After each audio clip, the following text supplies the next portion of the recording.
on Joy Prime. My name is Edem Nighty. This is Home Affairs. Again, it's on Joy Prime.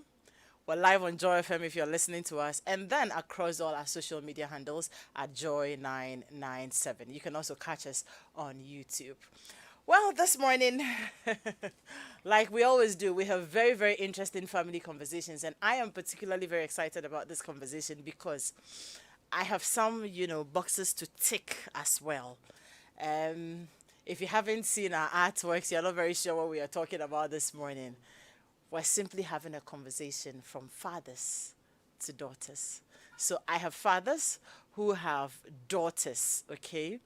And we're just saying very simply that if your daughter was about, say, age 16, 17, 18, 19, through to about 21, thereabout.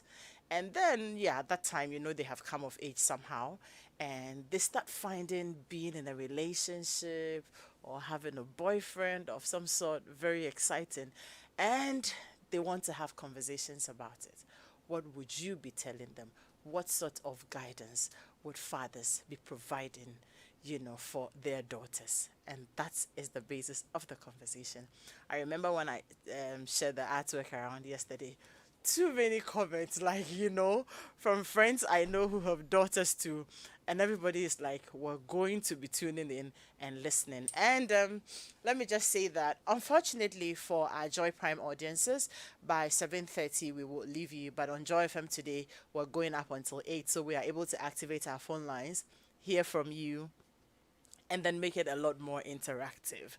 Home Affairs is brought to us by the Corba Payments app. Corba, our lives simplified. They have been banking on us for some time now, and we say thank you very much. And also remember that next week is Father's Day. Next week, Sunday, 20th June, is Father's Day. We have dedicated the whole month of June to celebrating men and fathers.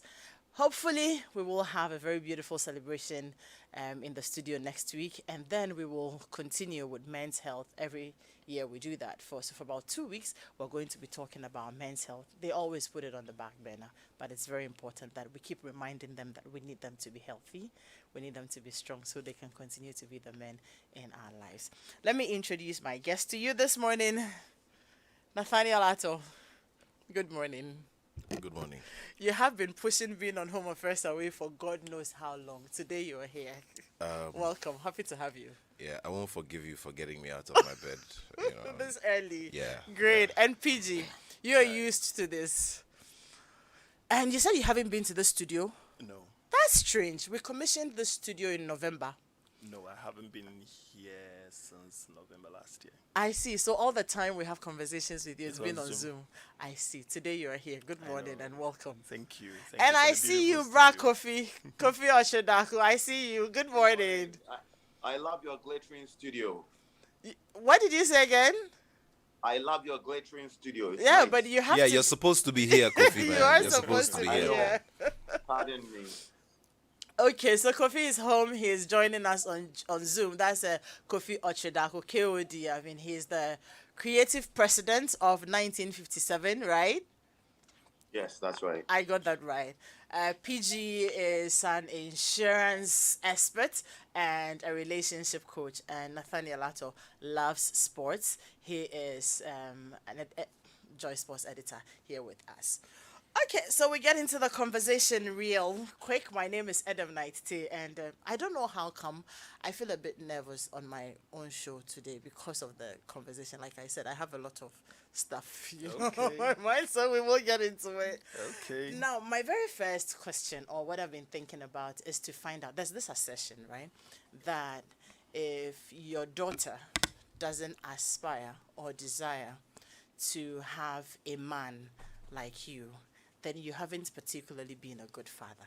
Could that be true, Nathaniel? To a large extent, because, Ah, yeah, to a large extent. I say that because, I mean, in their formative years, you are the example. I mean, you are the closest example, and they pick up everything you do. I'll share a very quick story with you. On one of the days, I took my daughters to the playground, and they sat on this, this, what do you call it? It was like a train, but Right. then they're fitted like cars. okay. Right. And then the first one called Nora. Nora just sat in the thing, put her left hand on the steering wheel, and then she put one hand, the right hand, on her ear, like she was talking on the Talking on the phone. phone and driving. And then I said, "Oh my God, I need to get the police to come and arrest me. I'm guilty." I And it's see. purely because once in a while, when we get into our very bad habit modes, we do all of these things, and they pick them up. And so that encapsulates that whole idea of wanting to have, wanting to have somebody who is just like your father. So then the responsibility is on us. It behoves on us, the fathers, to ensure that we create that sterling example, so that if any man is coming into her life, she's able to give certain standards by which she can measure. I see. Right. Kofi, would your daughters want to be married to a man like you? I think to a very large extent because I am a really hands-on dad. I spend a lot of time with the girls, and the kind of relationship I have with them is more of what I had with my mom. I won't say the same relationship I had with my dad because of what my dad did. My dad was a director of prisons and was always gone. So the only times I got to see him was when he had come back from work. So for me, not having that relationship with my dad, everything I've wanted to do as a father is to be everything that I didn't get to experience with the old man. And really, I think there's always that relationship between fathers and daughters. My girls are very close to me. They have, an affection, great affection for their mother, but the kind of relationship they have with their dad is also totally different. And I think that looking around me, sometimes I look at my father-in-law. We share a few things in common, and then I ask myself, okay, could it be the reason my wife chose me? I see. Because of how she probably grew up and what she saw at home.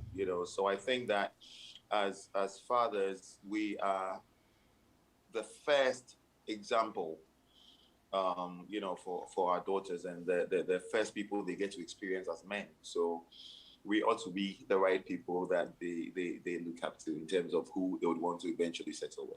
Great. Kodi, you have 4 daughters, right? I actually have 2, but the other 2 are my nieces. We're always together. Together. Yeah, I take them Okay. to school together. We go swimming together. We do a lot of things together. So actually, I have 4 daughters. Yes. But there's no boy in that home. No boy. I'm the only boy in that home. Interesting. Yeah, and Yeah. that's how I grew up as well. I have 6 sisters, and I'm the last of 7, really. So I've been used to having a lot of women in my space. I see. Interesting. So that assertion is not particularly wrong. PG, do you agree to Utu? Yes, I agree. But wouldn't that be putting too much pressure on the young men? It does. It does. But I think that, the other side of it, from what Nathaniel and, KOD said, the other aspect of it is that as the girls also grow up, they form their own personality and they have their own That's true. interest. And sometimes they also take after some traits of, say, their moms. So, for instance, if your dad is a very calm man, calm, collected, taking it easy, no rush, no fight, everything is calm, and their mother is sort of hija kind of person, and then they grow up thinking, no, my dad should do more. No, my dad should do more. Like, I want a man who is more active and all that. Sometimes they may not necessarily want to marry a man like you.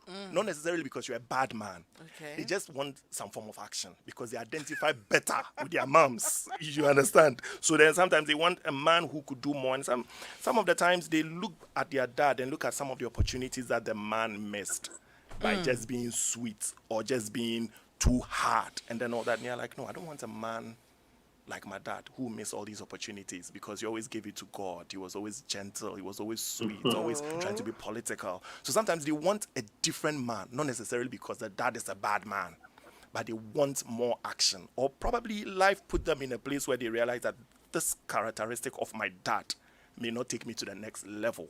So I need a man that brings something else to the table. So their dad is good, just that they want a lot more than that. So that's not necessarily mean that dads are bad. Yeah. But across board, we all agree. We all that agree, You will have absolutely. to be that example Absolutely. for your daughters. Absolutely. Because they look up to you. Absolutely. Like Nora, I know it's a very little girl, but all of a sudden feels like if you sit in the car, you have your hand on it and you should be on your phone. And that's not a very, very good one. Great. So I think we have laid down some ground rules that would make us advance the conversation. Next, I want to find out from us, and PG, you will take it. Right. How very important is it for dads to be able to build those strong bonds with their daughters? How important? It's very important. Okay. It's very important. You know, naturally, psychologically, there is that attraction or there is that bond between men and their daughters, that electoral complex. And then there is that one between boys and their moms. So that is a foundation. How does that even happen? Do I even know? There is this funny story around Oedipus and how he killed his dad so he could marry his mom and all that complex story and all that. But some way, somehow, there is this psychological bond. So you get to find out that men can be a little bit tougher on their sons and they kind of let go some of the excesses of the daughters. And the reverse is also true. Women tend to be harsher on their daughters. Girls. Exactly, and let some excesses go on the boys. Some way, somehow, it is what it is. But, you know, so that sort of set the ground rules, and then from there we build on it. You know, men naturally would want to be seen with their daughters. They would want to do stuff with their daughters. But then again, this is on the average. We also have fringe cases where some men are just who they are. You know, they are just not interested. They can't be bothered about anything. Exactly. But it is important because, you know, it comes in handy in the future. The girl would have to stand at a place and then use the father as a yardstick, as we have said, you know, to measure other men. So if my dad, like Kayode said, you know, he's very handy, he's very hands-on, and then all that.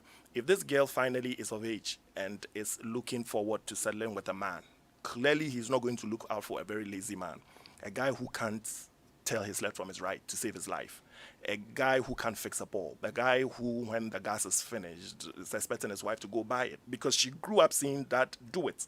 That being all over the place. When mom can't, that takes over. When mom is not available, that slips into the role seamlessly. At no point in time will such a woman agree to have a man who can't tell the difference between Cerelac and lactogen. Like, Right. I mean, like, God, I don't want you. But it happens in some cases. It does. And that also most of the time you get to find out that become the unspoken contention between wives and their husbands.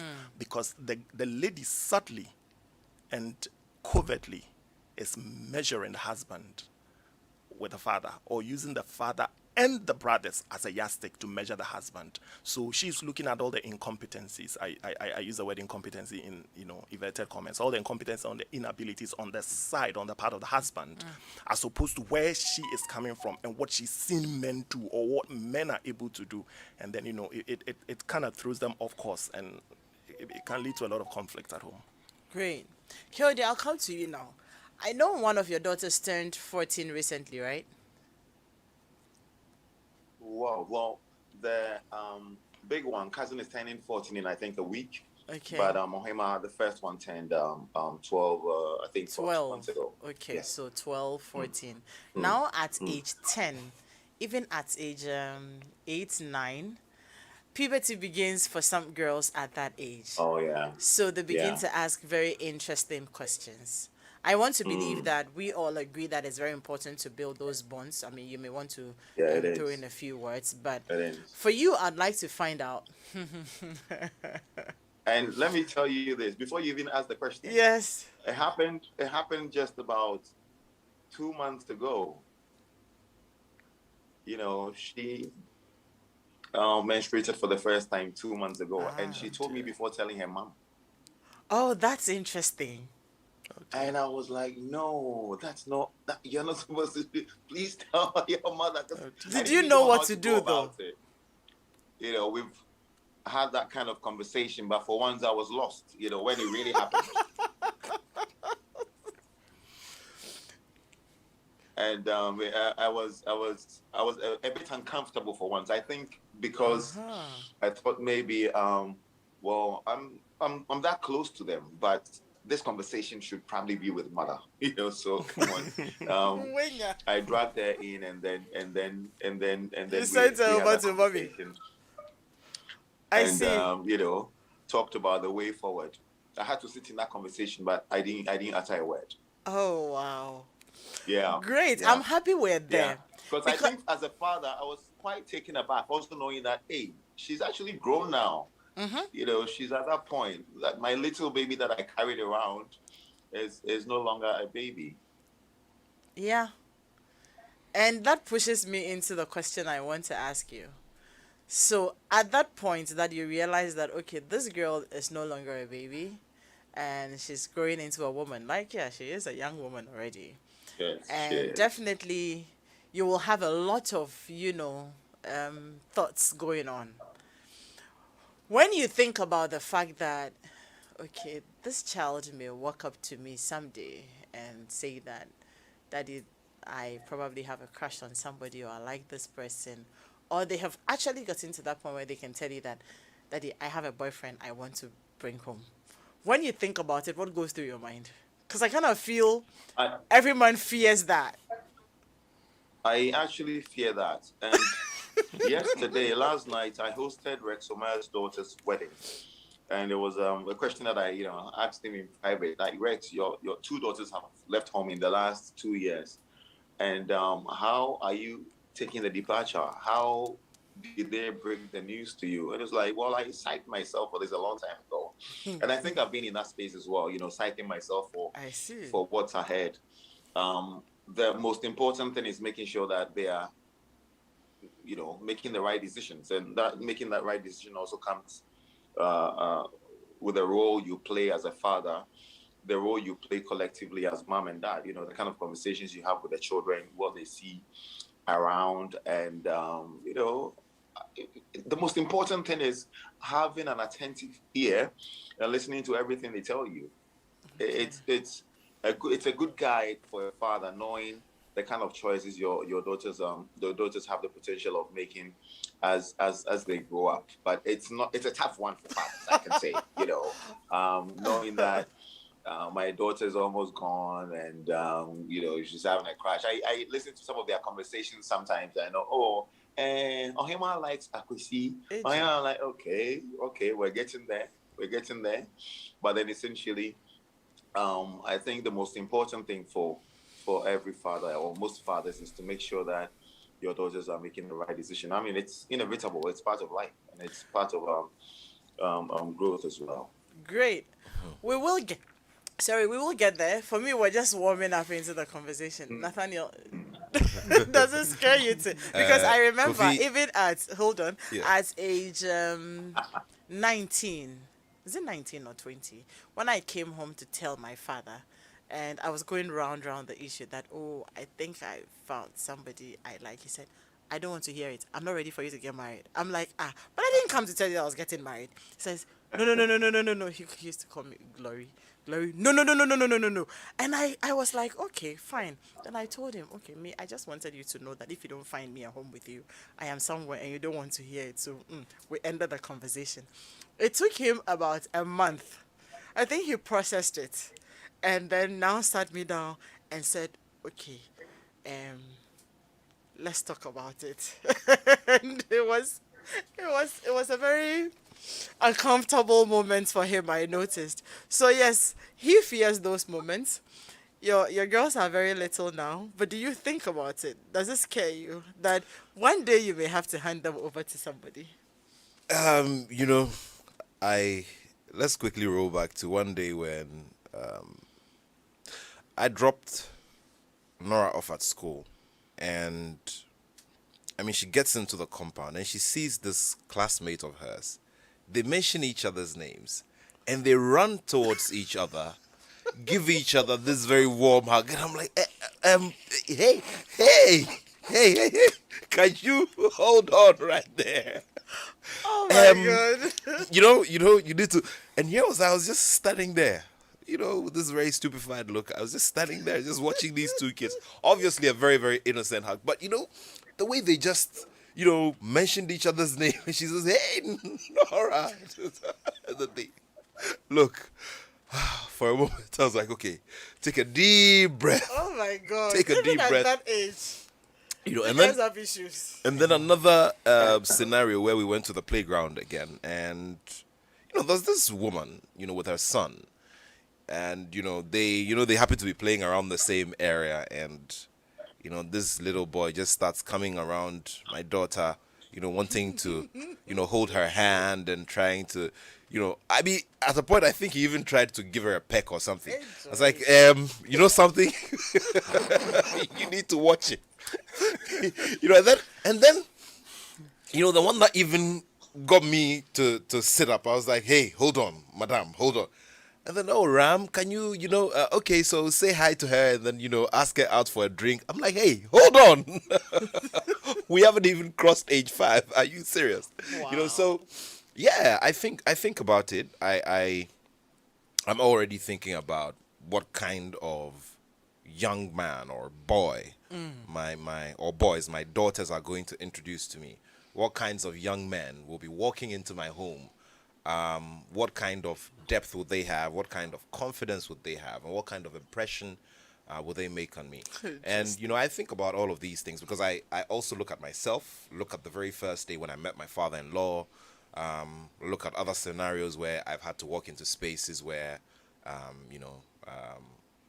was meeting my wife's friends or older relatives, parents, aunties, uncles, and all of that. And, what they were looking out for, what gave them the conviction that, yes, this is the guy. So, yeah, I think about all of those things.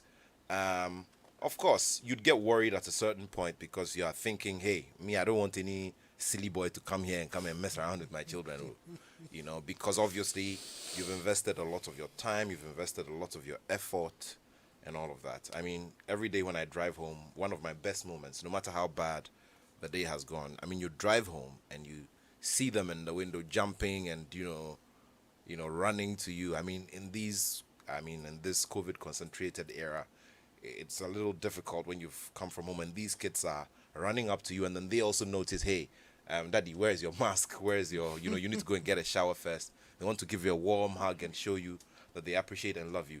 And I always keep hearing from everybody. And I also keep telling myself that, at a certain point, all of this is going to gradually, boil up into the air, fizzle into the air, because obviously they're going to be having other interests. There's a few other things will be taking their attention away. So, hey, you better enjoy the moment, but just make sure that what they're picking up is right and the kind of stimulus that you're giving them is right as well. I see this is going to be very tough on a lot of men and a lot of fathers because, Nathaniel, your girls are what? The oldest is 6 and 5. Yes, yes. So And if at age 6, people are given, very innocent hacks, and these are some of the thoughts that cross your mind, it means that we have a very long way to go. Yeah, and but, men, but yeah, on the flip side as well, I mean, this 6-year-old is the person who's able to come up to me to say, look, I need a younger brother, so let's have a conversation about it. And mommy needs to go to the hospital to get checked. And I'm just there and my jaw is wide apart. And she's telling me, okay, so we are going to call him Jeremy. She comes to say Jeremy on, a couple of occasions within 3 weeks. And next week she comes back, she says, no, we're going to call him Dan. Dani Ato. And then she says, so mommy will go to the hospital, we'll go and get her checked, and then, and then we'll give birth to my little baby brother so that we can play with my little baby brother.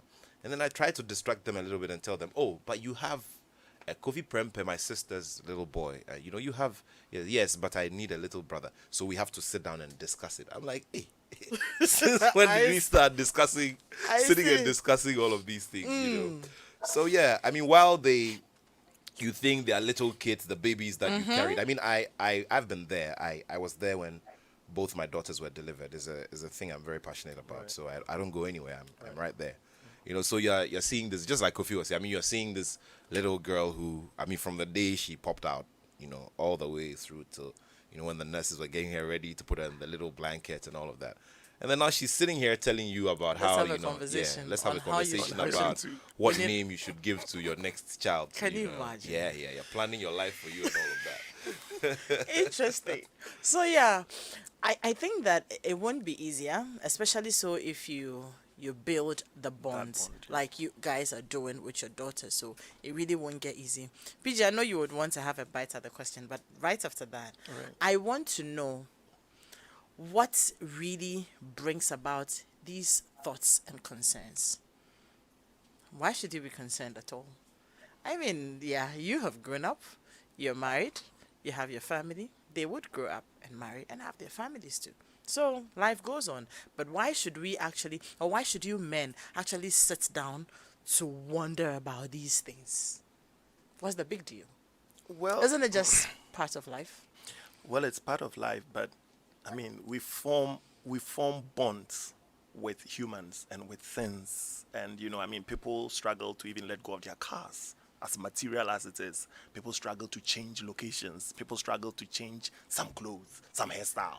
So you form bond. So you can just imagine when it's a human being.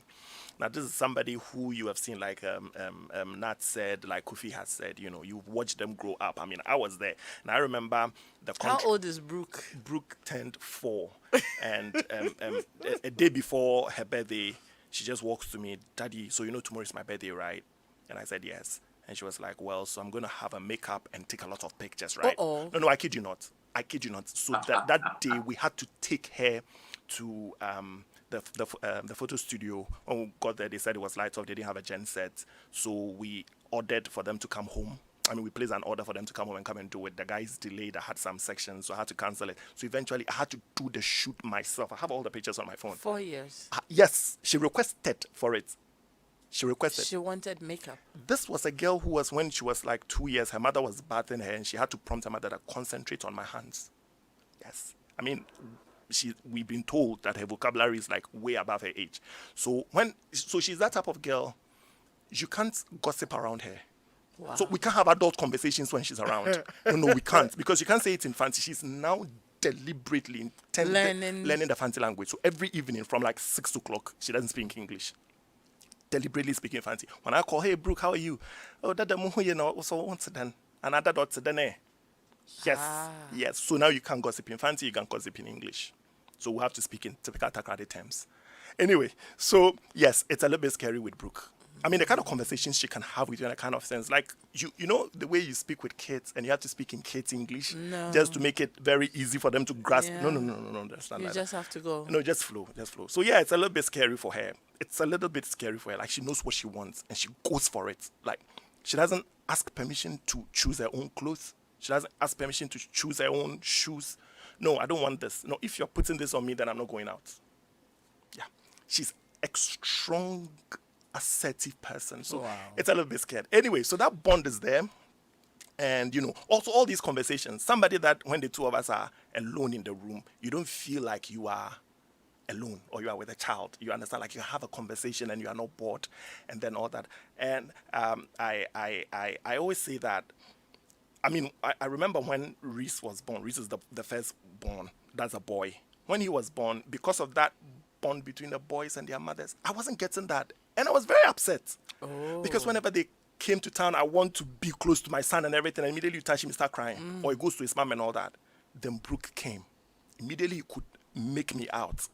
When they are coming and this girl sees me in the car, she starts screaming, jumping, to go to daddy. And it is continued. Then Riley came. So that's the second one. And you could see the competition. One day, You and Nathaniel. Charlie. You have very What kind of interesting name names is for that your one? daughters. Hey, Reese, Charlie. Brooke, and Riley. So I remember. And yours. Kofi. No, Ryan, what? Oh, Ayele Baki. Ayele Baki and Ayoko.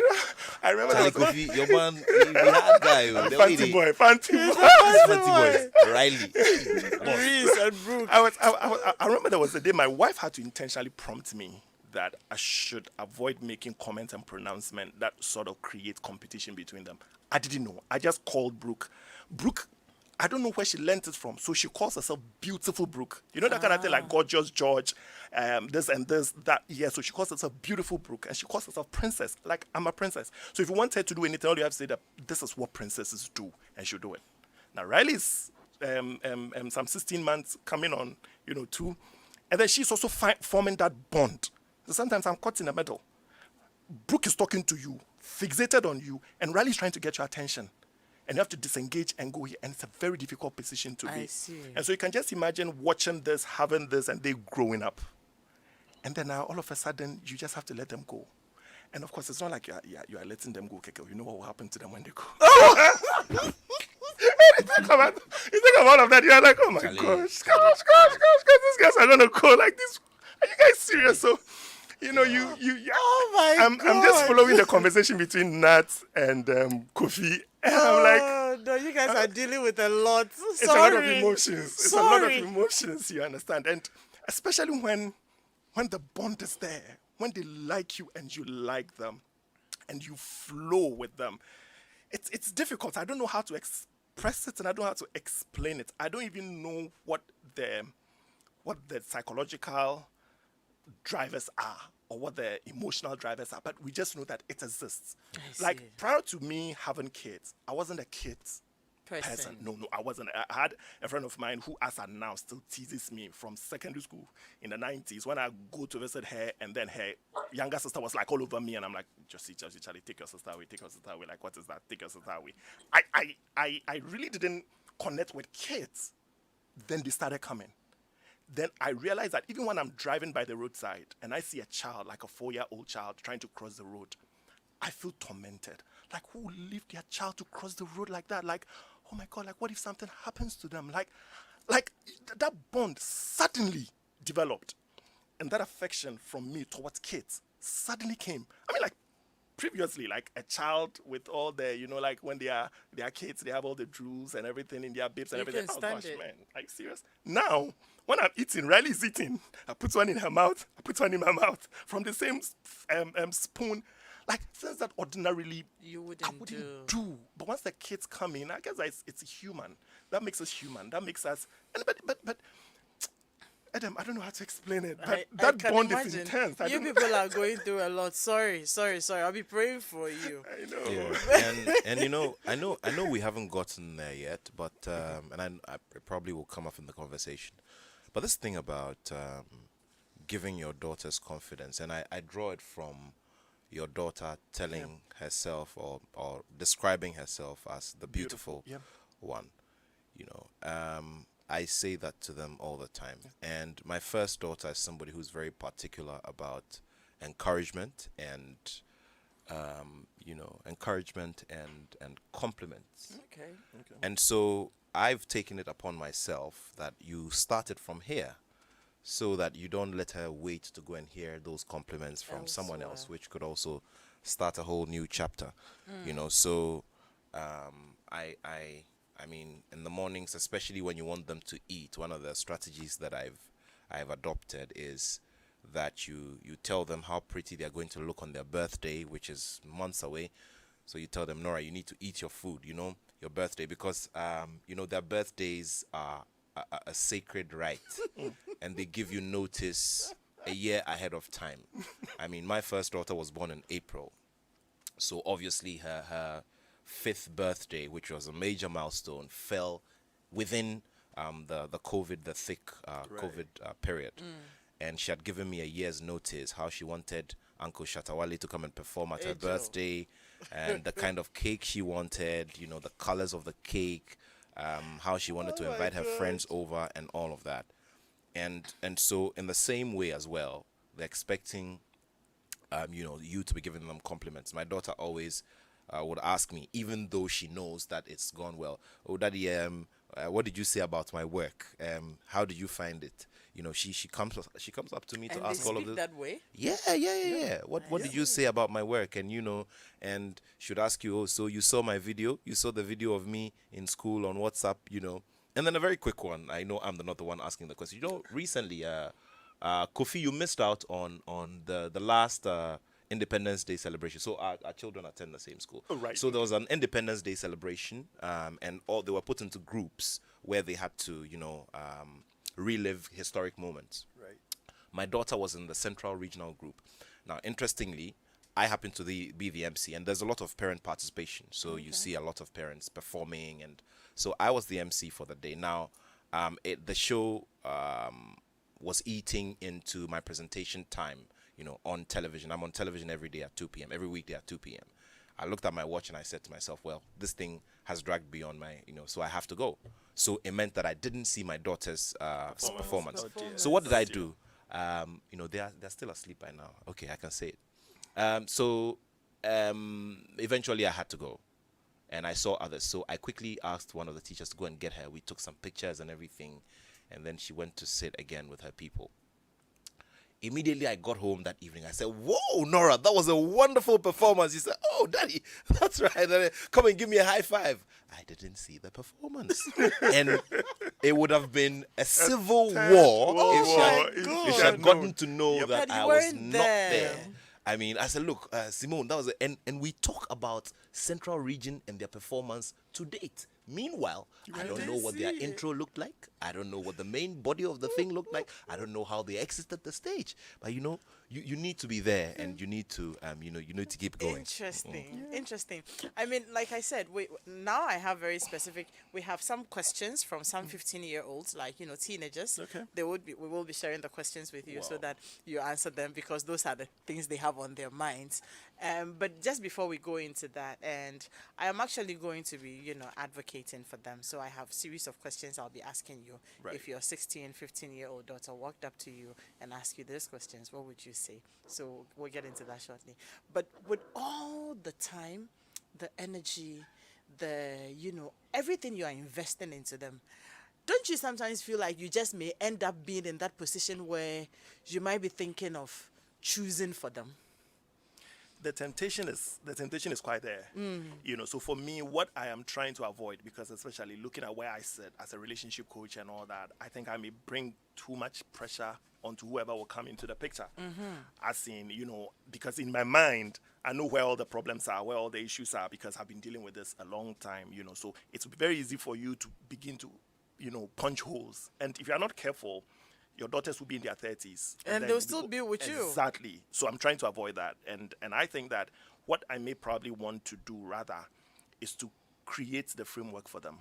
Let them understand that, before you get into relationships, you need to have your own definitions. What are the acceptable, what are the acceptables and what are the unacceptables? How do you define what is your perfect love? What do you consider to be the right love?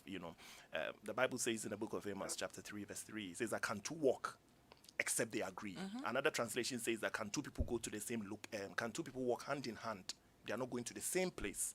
So this is where you need to let them understand that financially, you need to have your own definitions. What are your financial expectations from now to the future? What is going to be your socioeconomic expectations, spiritual expectations, sexual expectations, intellectual expectations? Once you have all of them down, any man who comes, you just put them in the framework and say that this guy's not going to take me anywhere financially. I imagine, Nora walking up to Nathaniel at a certain age and start discussing sexual expectations.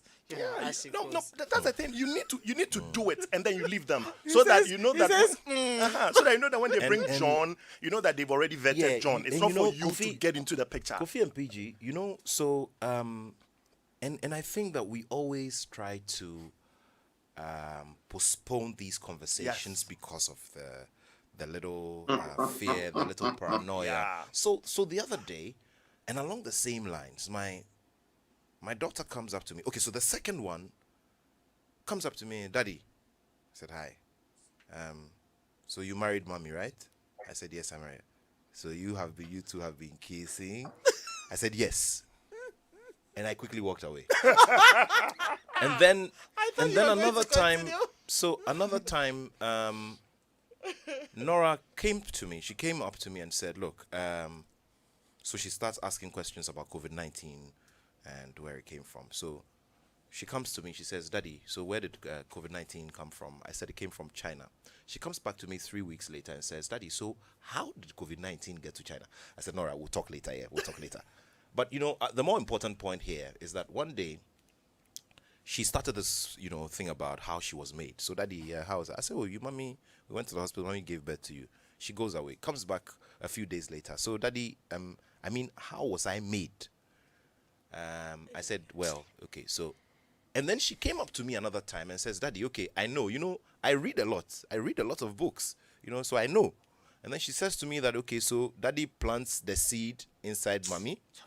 And then the seed pops up, and then it pops up in the tummy. They go to the hospital, they go and check, and then and I said, 'Nora, how did you get to know?' 'Daddy, I read a lot, I know a lot.' And And I she's said, now okay. 5.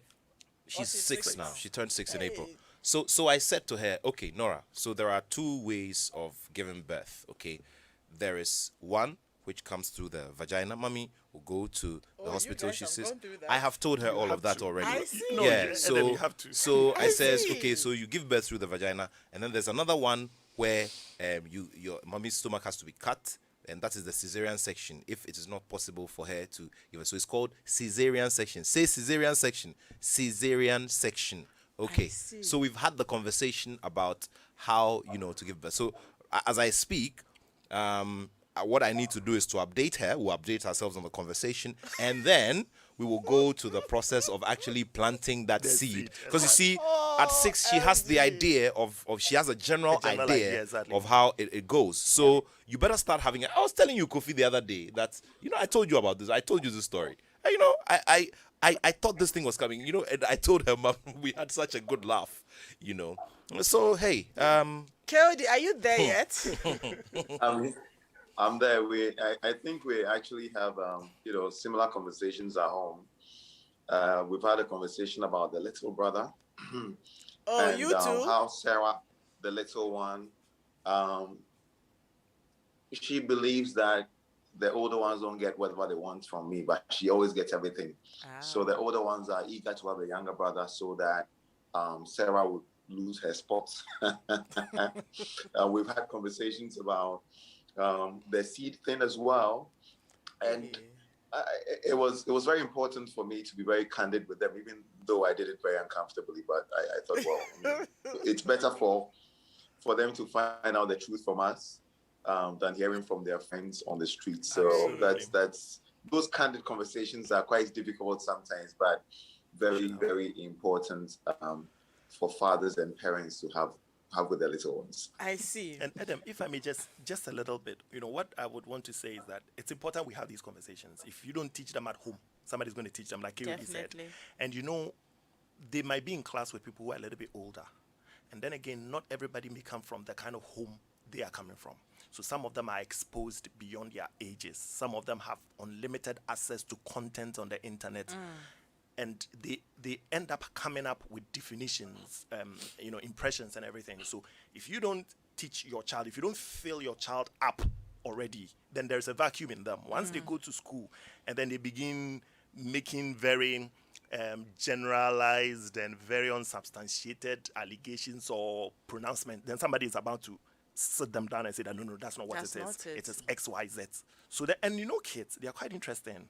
What they hear from outside, from their friends. Kids will actually run with things told them by those they are closest to.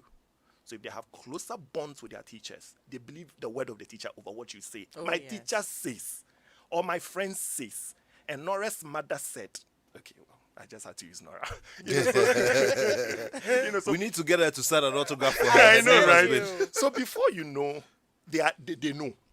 So then you might as well just teach them. At least you Train. get to tamper it. You get to manage it. You get to deliver it well in such a way that, it's very easier for them to move in And that you knowledge. also know that what you're telling them is the right thing. Is They the are right your thing, children, exactly. so you won't confuse them. Absolutely. And so it's always better.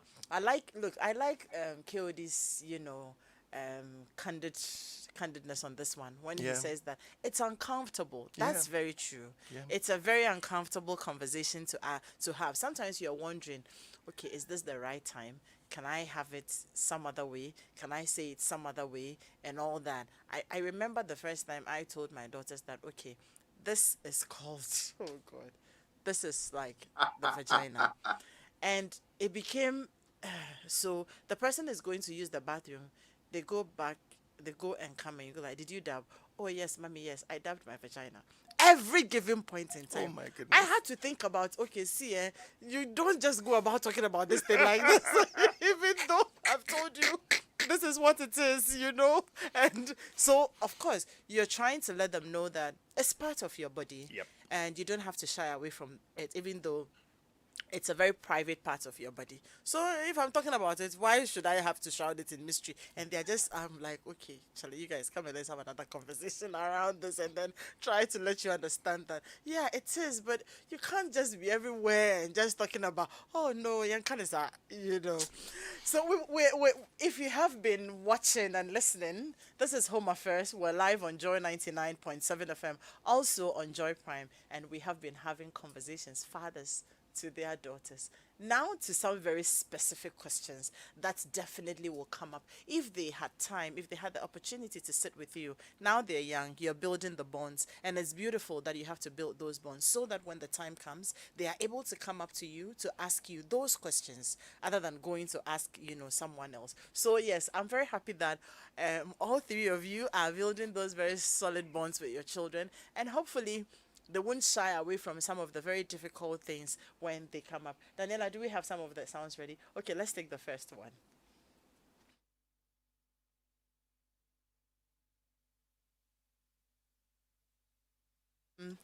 We got some teenagers to send us voice notes to say that if I had the opportunity to speak with my father or ask my father this question, this would be the question I would want to ask, and then we get into it. Do we have it? Yes, please go on. Okay, great. While we wait to play some of the sounds, okay, so I would want to start it. Now, one of the questions, and it's in the voice notes, is when they come up to you and say that, how do I know that this guy is the right guy? How do I know this person is a good person? What do you tell? You have it? What do you tell them? Okay, I mean, let's hear it. Thanks to everyone. If I had a chance to talk to my dad about relations, one thing I've been curious to know is how do I get to know who the right person is for me? Okay, that's Okay. who is the right guy. Um, And I want us to approach this in a different way. Initially, you guys were talking to me, but now imagine this child sitting in front of you and asking you these questions, and let's speak directly to them. Right. because of the time and the generation we live in, the dynamics and all of that, I think that we need to be very candid. I mean, I say this because we came from an era where, I mean, even open conversations about sex was such a no-no, was such a taboo, and there was that expectation that you were going to, based on your training, find your way and know your left from your right. Now, look, how do you find the right guy? There's no formula. I do not think that there is any written formula or there's any book of sociology that has given the prescription about all the stages you need to go through to determine who a guy is. Because I've heard too many stories of guys who have come up to billionaire potential father-in-laws, brought them business proposals, gotten married to their daughters, and bolted with amounts in hundreds of thousands of dollars and millions later, and ditching their daughters. I've seen situations where people have done things that they would not regularly do just because they want to get into girl X or girl Y's pants. So I think that, unfortunately, and I say this regrettably, that it has to take experience for you to get to know who the person is. Because you see, it's not just the words. It's not just the, I mean, if you get somebody who is as well spoken as PG Sebastian and knows his way around his words and is not necessarily a genuine guy. Now, of course, we're using this as an example. Of course. And comes in there, would sweet you talks tell? everybody, I know, right? sweet talks everybody, puts up that persona Yeah. that the father is looking for, has even a one-on-one conversation with him. I do this, I can do that, I'm ready to do this, and I really love your daughter. I mean, hey, how are you able to determine? The only way you'd be able to determine whether it's going to go well is when you and this person have had that experience, experienced each other through and through, and then you can make your own conclusions. So, if there's going to be disappointment, unfortunately, you'd It have to will go come. through disappointments. If there's going to be heartbreak, you'd have to go through heartbreak.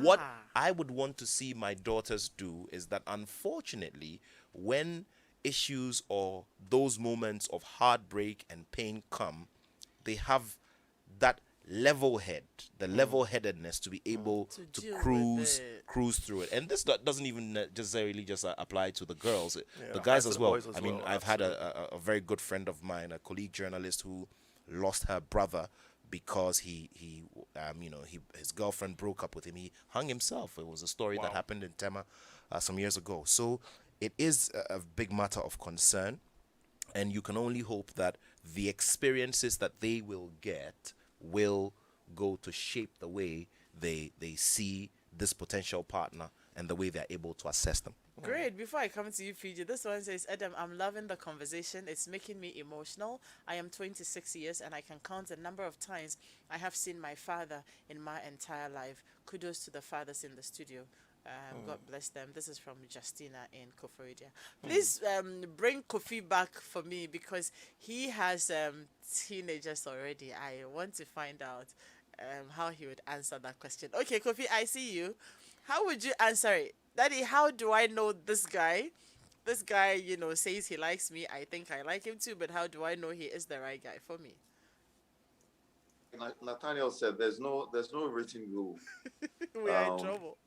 about We thought that with knowing all your experiences, you would be able who to the tell right us. person is. Yeah, experience plays a role here. They would have to learn based on experience. But then again, I think that as fathers, we need to psych ourselves about something. We need to psych Biggie, ourselves kindly about the push fact the, that the volume up for us a mistakes. bit. You can hardly hear QD. Yeah. Can you hear me now? Is it Yes, Yeah, better? thank you very yeah. much. It wasn't your fault. Okay. I was saying that we need to psych ourselves for one major thing. We need to know that mistakes are part of life. And personally, I believe in making mistakes. I believe in making more mistakes. And I believe in also learning anew. For your daughter walking up to you and asking you that question, how do I know that I'm making the right decision? I think that there are a few pointers that we need to show the little ones. Consistency plays a role, but like Nathaniel said, there are people who would come and scheme their way through. But then there's certain things that you also need to look at, like consistency in whatever they say. Do they actually stick to what they say? You look at the relationship, the kind of relationship they have with their friends. And if you're able to get to know their family, you look at the kind of relationship between, son and the extended family members and how they carry themselves, not just when they come around you, but then, you look at them from a distance, just how they interact with people. It says a lot about whoever you're going to meet. But to really tell for a fact that you're making the right decision, no, because people get into relationships and fall out. So we can only pray for them. I see. Fiji.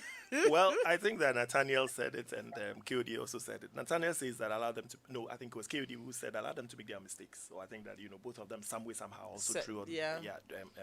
drummed on that. Allow them to make their mistakes. They will make their own mistakes. The only thing you need to. But Okay, some well, of the well, mistakes can be very detrimental, that's what I was coming to. Okay, so I'm speaking to this young girl. Young girl, you are at liberty to make your own mistakes by learning and going through the experience. However, just make sure that whatever mistakes you're doing, they don't cost you forever, because some of the mistakes are not you cannot remedy it. Some of the mistakes cost more. Some of them are mistakes that you can quickly make and then quickly move out. So just make sure that whatever you are doing in the name of love, it's not going to cost you your future in a way that is going to be a permanent scar on you. So that's one. Two, as KOD said, you need to observe. If the person comes to you, so this is where you are able to tell what they are saying from their actions. So the person comes to you, I'm this, I'm that, I'm this. Sometimes what I tell my clients is that, why don't you create a third-party scenario? If you ask the person, if I cheat on you, for instance, what will you do? Because, of course, they want to be with you and they want to marry you. Say, oh, I'll forgive you. And then all that. Create a third-party scenario. Telling my girl has gone to cheat on the boyfriend and, the boyfriend wants to leave the girl and everything. What do you think? No, I think the boyfriend should leave the girl. How can you cheat on your boyfriend? Like, this guy is a good guy. So you know that, oh, okay. So when I asked you, you told me that, oh, let's go. But when I created a third-party scenario and put my friend in, now I know your real thoughts. You understand? So that's it. The other thing that I also advise you to do is ask questions. Because sometimes we allow conversations to go on autopilot, and most of these are edited. Most of these are, like Nat said, it's a scheme. The guy knows where he's going. grand So plan. it's a grand plan.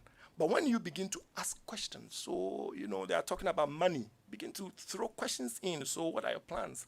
So do you have any investment anywhere? I mean, it's not like I'm interested in your investment or something, but whether with me or without me, I want to be happy for you in the next 15, 20 years that, you have some insurances, you have some investment somewhere. Do you have anything like that? Do you intend on doing something like that? Ask about their education. What are their educational plans? And then all that. And the more they talk, put it side by side with what your personal expectations are. Because, you see, you can't just get up, dress, and go to the market. I mean, if you go to the market, you're going there because you want to cook a particular meal. It's not because you are just hungry. I mean, go and stand at Koala or Max Mart and start picking things. No, you know that I want to prepare, say, salad and So something. So you for it. already know why you are going to Koala or Max Mart. So you get there, you know that I'm picking this, I'm picking this, I'm picking that. Yeah. So you are specific. In the same way, if you are going into the market of love, at least have a fair idea what your expectations are. I don't want a man who beats women. I don't want a man who is a liar. I don't want a man who is this. I don't want a man who doesn't have a good relationship with his family. Because if you cannot have a relationship with a family that raised you, what relationship are you going to have with me? I don't want a guy who comes from, say, a particular type of home, because that is indicative of the experiences that he would have gone through, which in a way will also reflect on the home he is also coming to create. So Great. have all of these things in mind. At least that's why I said that I would love to give my daughter the framework. Help them decide that, okay, this is a non-negotiable. This is a non-negotiable. This is a non-negotiable. This we can manage. At what point in time do you tell that a guy's problem can be remedied based on the fact that maybe, so a typical example is when a guy is not romantic. You get that a lot from the ladies. My husband is not romantic. The guy grew up in a home where nobody displayed romance. How do you expect him to learn how to be romantic? Like, because he watched it on telenovela. In fact, when they even get to the kissing side of the telenovela, he gets up and walks away. So he won't learn. So then you ask yourself, can we remedy this? And there are some people who are in an entrenched position. I don't believe that a man should do this. I don't believe that a woman should do this. So typical example is the traditional gender roles. So a man says that I don't think that a man has to scrub the bathroom. You are 9 months pregnant, so what? 9 months pregnant prevents you from scrubbing the bathroom. You're not sick. You're You are not sick. You are pregnant. Just go and scrub the bathroom. So when you ask these conversations and then you begin to pick it one after the other, then you get to know that. Who they are. So Great. even if you make a mistake, you know that you've sort of found a way of mitigating it or at least managing it, as opposed to just going in that second-hand car, so it doesn't matter where the impact is. I'll just buy it. You understand what I mean? Yeah. You study it a little bit and choose the best out of the two. So in the same way when it comes to this, don't just walk into a relationship with a view that, oh, Charlie, remember the umbe disappoint. So guys are always like that. So Charlie, anyone goes. No, at least measure it. Great. Yeah. Great. You know, we still have a few more to ask, but I do a lot of work with teenagers. Right. Yeah, I engage teenagers a lot. And there's a confusion point, especially so with the girls, that I would want to bring up so that I know a lot of parents are making their young ones listen to this conversation. 2 things before I go back to play the voice. One has to do with, and it's because of the society in which we are and what they hear people say often. Let me remind people one more time that this is Home Affairs. We're on Joy FM or on Joy Prime. Today we're going till 8 a.m. on Joy FM because Weekends the show is not coming up. So from 8, DJ Ubeto will be here to, play some very good high life tunes. But for now, we're having this all important conversation. We're talking, this is from fathers to daughters. The subject of cheating and submission. Okay. For these young people, it comes up a lot when I have those engagements, like in different schools. You have different setups that I do these things. They go like, is it true that all men cheat? Because that's what you hear people say all the time, and these ones are engaged on social media, so they see all these stories about this person's husband has done this person's wife has done this and all that, and to the extent that some of them feel like, is it even worth it to say that you're committed to somebody? I'm sure you won't be surprised at these, because at age 5, 6, Nora is inviting Nathaniel for a conversation on how to, get a baby brother. So this is not above their age. And then The other one also has to do with submission. Submission. So some of the girls feel like we're in the same class with these boys, and quite often they're smarter than the boys. The exams they do better than the boys and everything. Then all of a sudden there is this thought that you will have to get married, maybe to because the relationships they are forming now are with their mates. Either your classmates or somebody in one or two upper classes above you. So these are the people they are with. And they're like, how do I all of a sudden get up and I'm the one who is supposed to be cooking for you, cleaning for you, doing this and doing. They believe that we are all in school. I will go to work, you go to work. The house, we all have to take care of it together. Otherwise, let's not do it. And at this age, most of them are so fixated on that. And so when your children, they come up to you to say that is it true that all men cheat? And if that is it, what do we do about it? And then, this whole thing about submission. Must I, after all of these, put myself down for this man in the name of submitting to them? What would you say? So just consider it a little bit. I will come back. Let me make some money, and then I will come back. So I reminded you, told you earlier that Home Affairs is brought to us by Koba Payment App. So Koba says weekends are for chilling, they say, but with Koba, every minute of your time is like a party. Koba makes life simple. It allows you to transfer funds across all bank accounts or mobile money wallets, top up airtime and data, and pay your insurance, TV, utility bills, and many more with pleasure anytime, anywhere. In addition, you get a free life insurance cover while you make your payments with Koba. This is more than you expected, right? Use Koba and enjoy life's little pleasures. Koba is spelled Korba and you can download it on Play Store or from the App Store, or you can get it via WhatsApp channel 0242426186, or just dial *365#. Koba, our lives simplified. And now let me tell you the power of 8 tour with Kwame Eugene. Do you know the capital city of Africa?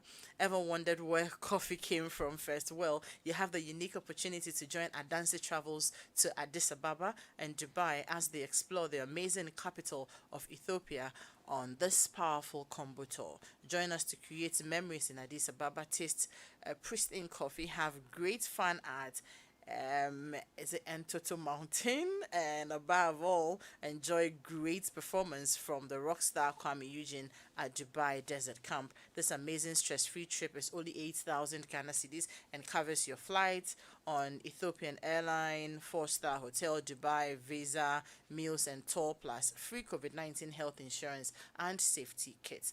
Book now at www.advancedtravels.com or call them on 055 Don't be left out. Have you tried the new Nutri-Day yogurt? It is Ghana's newest delicious and nutritious yogurt. Nutri-Day contains zinc to support our immune system and vitamin A and B12 for good eyes and mind. Try Nutri-Day today. Nutri-Day, stronger every day. Today I have so much information to share with you. Oh, we have been talking about our dad and I promotion. So we're just saying that this Father's Day, you should share with us beautiful moments you have shared with your dad. That's all you have to do. Just write to us half a page and tell us one of those moments that you remember so much, one of those fondest moments with your father, and you just may win something for him by just sharing. That's all we are asking you to do. We just want daddy to know that, oh, this particular moment that he spent with you, you loved it and you appreciated it. Just write to us about it, and then you may well be on your way to win loads of goodies for him. Send it to 05511119997 and hashtag dad and I. And let me remind us that the Drive Safe campaign, we have a Drive Safe campaign ongoing, and it is brought to us by Joy News and the Multimedia Group.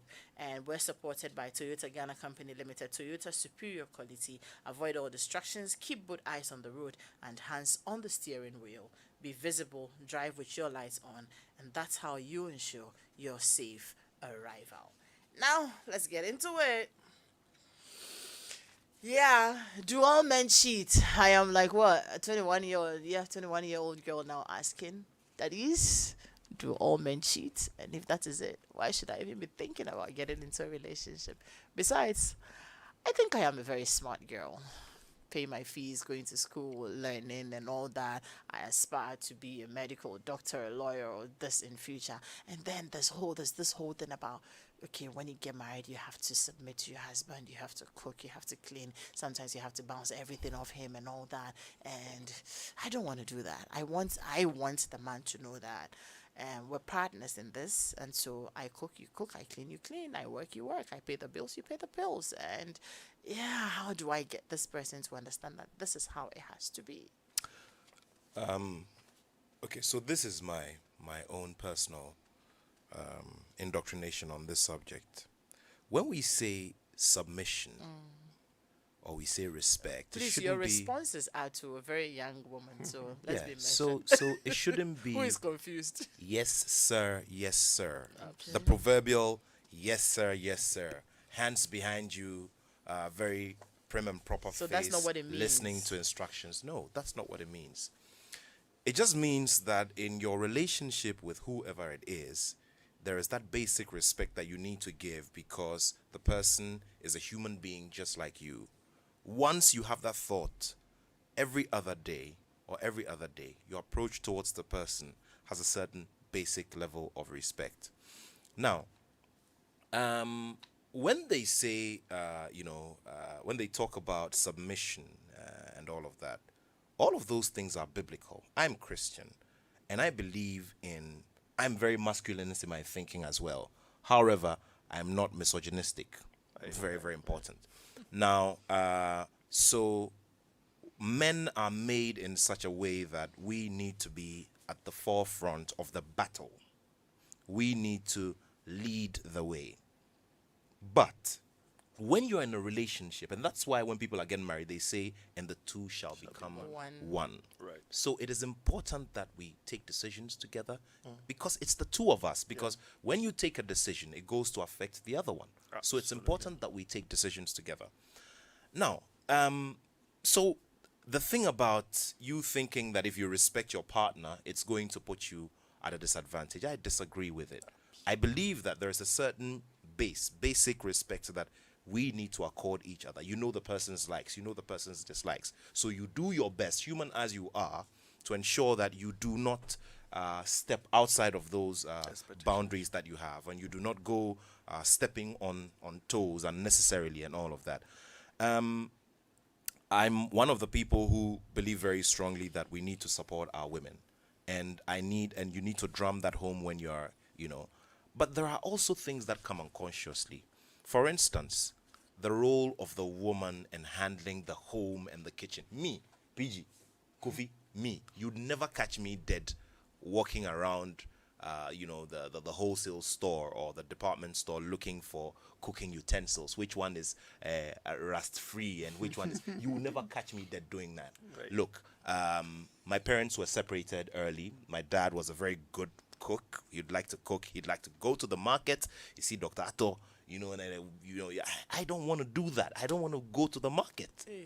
Okay? I can be a romantic man in different ways, not necessarily cooking. Going to the I have market and friends who cooking. are very, very good cooks. We sit, they cook, we eat. They cook for their wives. That's fine. I cannot cook for my wife, unfortunately. I know how to cook, but I'm very rusty and I cannot cook for her. I can do other things to make her feel appreciated eggs at least. and make her, you understand me. Right. There are also certain things that just naturally flow with women. Quick story. I'm not the only one here, so everybody needs to be heard. When Nora Simone was born, she was born just on the stroke of my grandmother passing away, my mother's mother. And she so badly wanted to see her first great-grandchild, like so badly. Unfortunately, by the time my mom got to her, she was gone. So there's, they talk about all of these metaphysical things that happen. So my wife was at home alone with the baby. The baby was in the living room in the cot, which is, pretty High. steep. 1.5 meters high or something like that. This is a baby, okay? A few weeks old baby. My wife is somewhere in the kitchen. The baby is there in the they're living, sleeping or whatever, playing in the cot. And then she comes back and notices that the baby is on the carpet. This is a baby who at least could lift her head. You know, she started doing that on the day when she was born. How did she get there? And then we decided doing this little joke about how my grandma, Mercy, had come to the house. Her ghost had come to the house to play with her great-grandchild, whom she never had the opportunity to meet. And then I said, okay, at that time as well, my uncle, my father's younger brother, he died on the day when KOD had his wedding, that morning. He had also passed on. And I said, well, so why wasn't it Uncle Jonathan who came? And then my wife said, oh, you know, some things are just for women. You know, some things, these things are just the woman's space, and it's a woman's thing. I said, okay, I hear you. You understand me? There is that thing that flows. Maybe I'm not explaining it properly, okay? But then there's something that just goes in terms of alignment with the roles that we play in our relationships and in our lives. And so it's not necessarily cast in stone that you have to do this or you have to do that. Me. Let me tell you guys about this thing. You know, this subject about washing a woman's underwear. Guys, I've heard people say, I mean, this is also to the child, right? Yeah. This is also to the question. So as a man, if your wife washes your underwear, that's fine. what business don't you have washing her underwear as well? Look, it's a very basic principle. My brother, we touch the underwears in diapers. Exactly, and you go beyond. You go beyond the underwear. Please, not don't only with forget this is morning. You know, we don't have to forget have these that conversations we're away from here. talking to young people. Yeah. Who need to understand these things because they are confused. Yeah. KOD, before I come to you, Peachy, KOD. So, Nathaniel has said a lot, but this child continues to say that, Daddy, but the boys in my class are always teasing us and saying that, look, they will never cook. It's a woman who cooks. It's a woman who washes. It's a woman who does this. A woman who has to do this. And like the boys make them feel like that is your job, regardless of all this school you are going and everything. You will end up being somebody's wife. You will do this. You will do this, and they don't like that very much. And that makes them feel like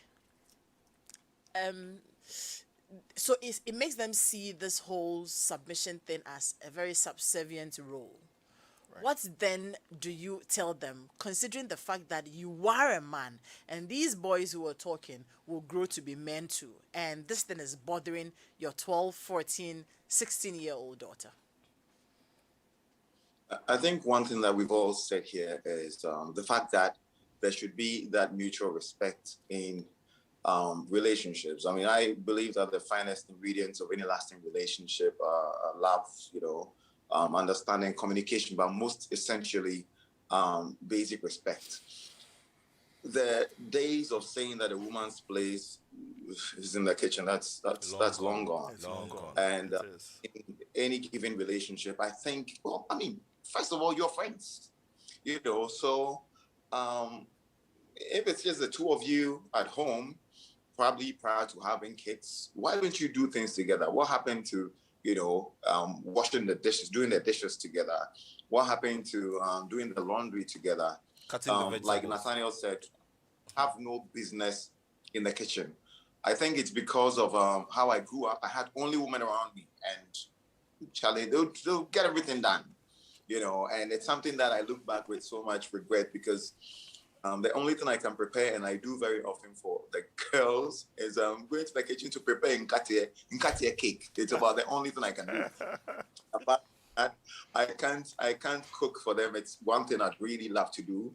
But then again, I'm the kind of man, when I met Ophelia, she's like, hey,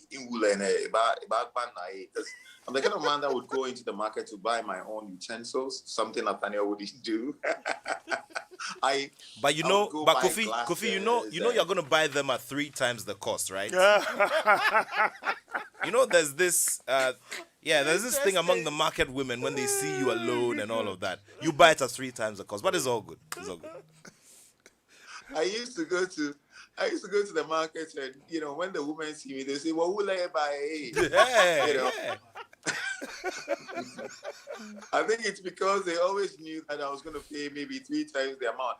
This is what I do. I ask myself, if market, these ladies, like, they stay in the sun all day. We're buying from them. Why shouldn't I pay what they're telling me to pay? Because when you go to any departmental store to buy, you don't ask for a reduction. True. So these ladies who stay out in the sun, you should also give them what they're worth. And if But you know, they're telling that it's expensive, the it's women are expensive. also But very it is. the women are also very budget conscious compared to us, and that's a very positive thing Oh, yeah, that I would give to the women. Yeah. Yes, they are. And I mean, I know very often that it's an area that I feel sometimes, because I'll bring things home and she's like, oh, so how much did you spend on this? I'm like, maybe I spent 500, I spent 1,000. She's like, Kofi, next time don't go. Give me the money, I'll go and buy them myself. But I think it's also nice when you come home sometimes with some of these things that typically one would expect a woman to bring home.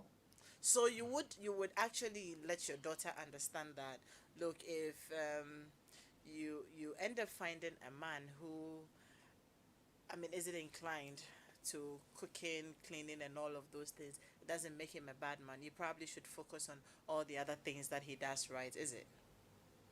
I know, but there should be a way of also encouraging them to help you to, do that. If, for instance, it's just the two of you at home, there are no kids, there's no nanny business, come on, she doesn't have to do all the work. Spend all morning, like, cooking for you, like some of our mothers do in the villages, going to the farm, carrying firewood, having the kids on their back and everything. I think that as men, that's why we're their helpers. We're there to lend a hand. If you don't know how to do it, come on, just learn.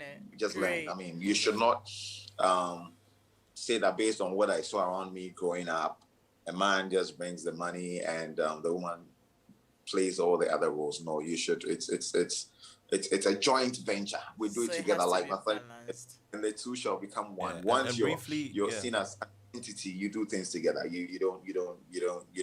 If you can't cook, well, that's something else. You can't do anything about it. That's what it is. Okay. But apart from that, I think that if she does the washing and you do the rinsing and drying, come on, it's beautiful. That's what it has to be. Exactly. Great. 0302216541. We should be able to pick about 2 or 3 phone calls. PG. Yeah, I think that when it comes to the subject Biggie, please hold on. Okay, I don't know if you're able to find that particular voice. That's one of the girls who asked, how are you able to identify lust from love? You may want to add it to what you want to say quickly. All right, so when it comes to the concept of, marriage, submission, and then the rest, like Nathaniel said, this is a little bit, old school in its way, in the way we practice it here. It's a little bit old school. We need to understand that, society has gone through some form of evolution. There was a time that women were not... And this is to the child. Yes, this is the child. You need to understand that there was a time where women didn't have some basic education. They were not working.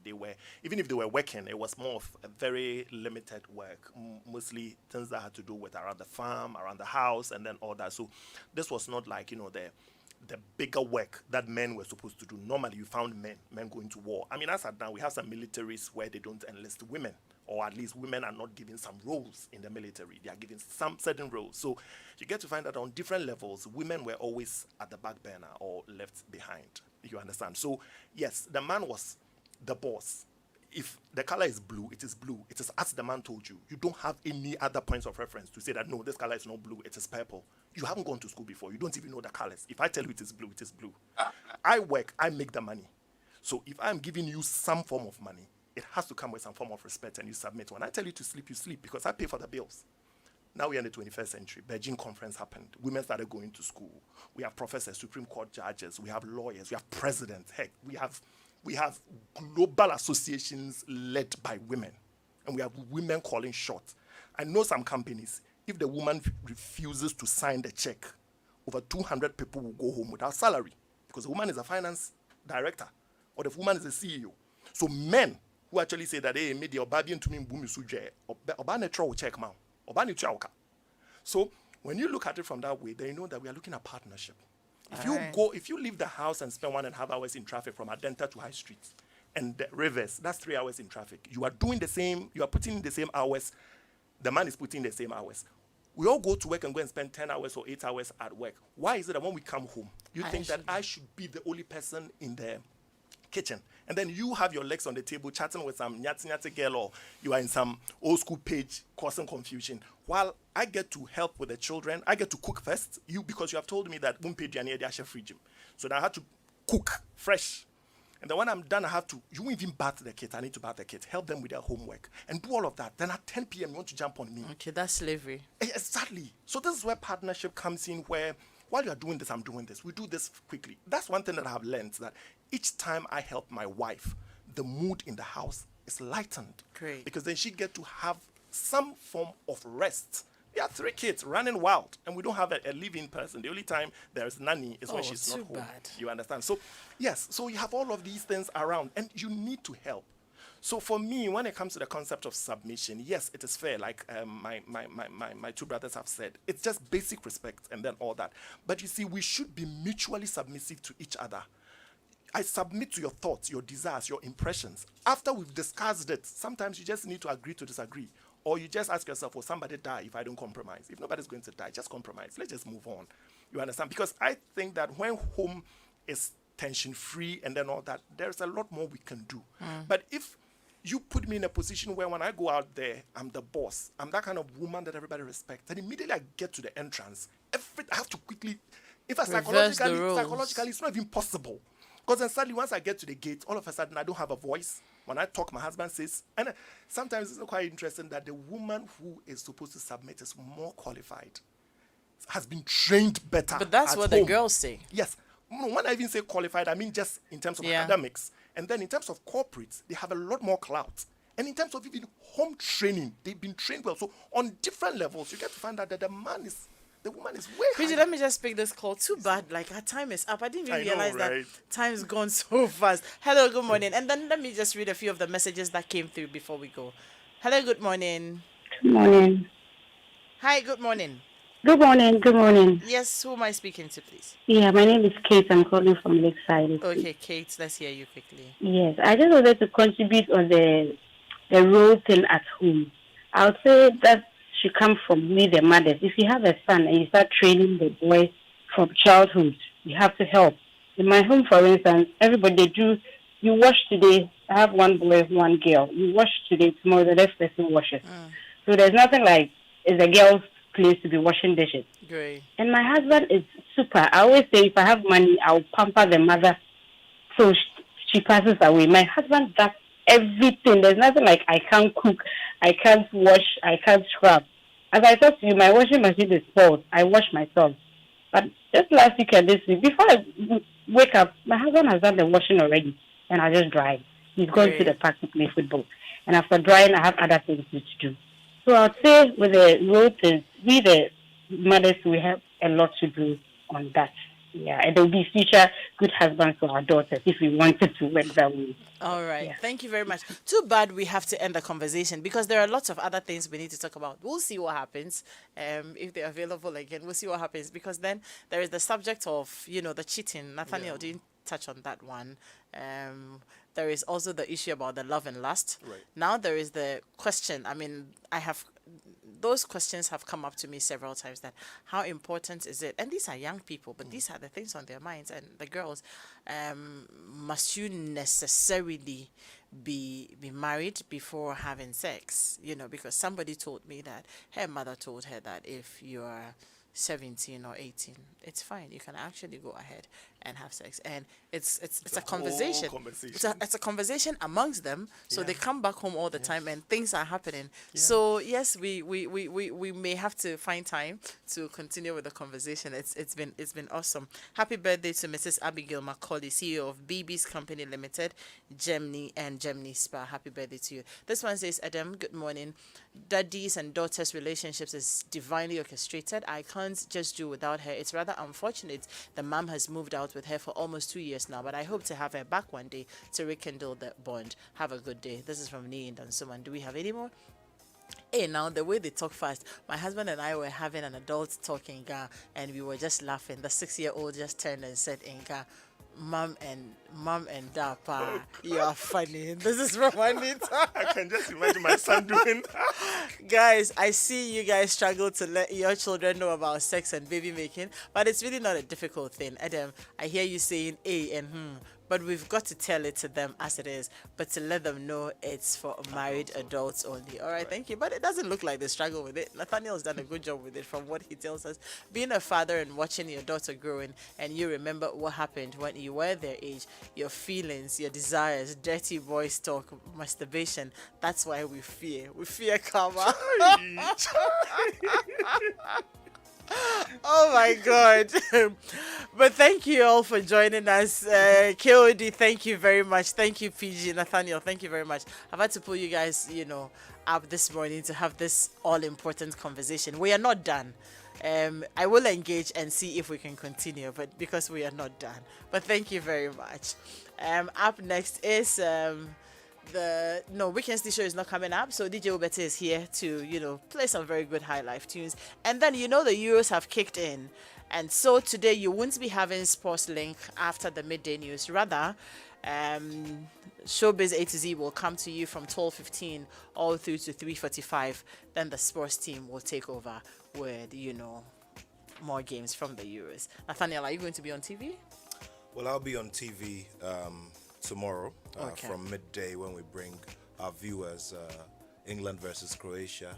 Build-up begins with Stephen Appiah and Lai Kingston from midday.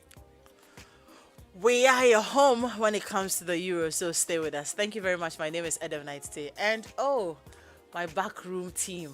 Thank you, Biggie, Daniela, Dennis, everybody who has supported us this morning. God bless you. We're out next week. We come your way with another Home Affairs.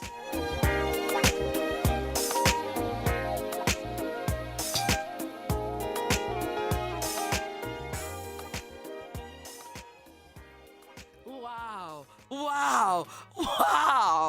Hope you have heard, rent to own